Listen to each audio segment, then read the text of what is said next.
Senate Republicans urge Trump to impose tough new sanctions on Russia amid escalating Ukraine conflict.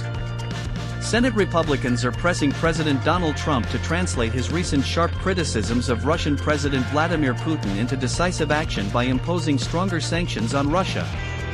This push comes amid intensified Russian missile and drone attacks on Ukraine and growing frustration with Moscow's unwillingness to negotiate a ceasefire. Bipartisan legislation backed by key senators aims to impose severe economic penalties on Russia, including unprecedented tariffs on countries that continue buying Russian energy. After a period of relative restraint, Trump recently called Putin crazy and warned he is playing with fire in Ukraine, signaling growing frustration and the possibility of tougher U.S. measures against Russia.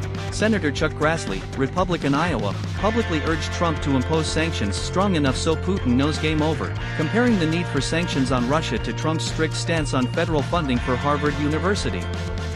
Senators Lindsey Graham, Republican South Carolina, and Richard Blumenthal, Democrat Connecticut, co-authored a bill that would impose sweeping economic sanctions on Russia if Putin refuses to negotiate or violates any peace deal, including a 500% tariff on countries purchasing Russian fossil fuels.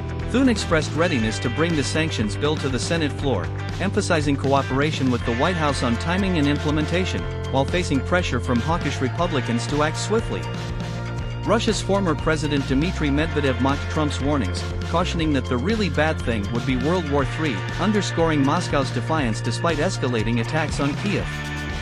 Several GOP senators, including Kevin Cramer, ND, and Todd Young, ND, voiced support for sanctions regardless of White House hesitancy, reflecting a hardening stance within the party.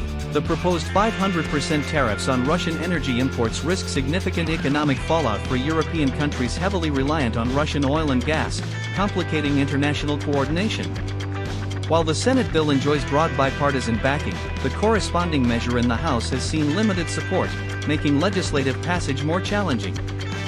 Supporters argue that stronger sanctions are essential to compel Russia to negotiate in good faith and bring an end to the war in Ukraine, pressing Trump to move beyond rhetoric to concrete action.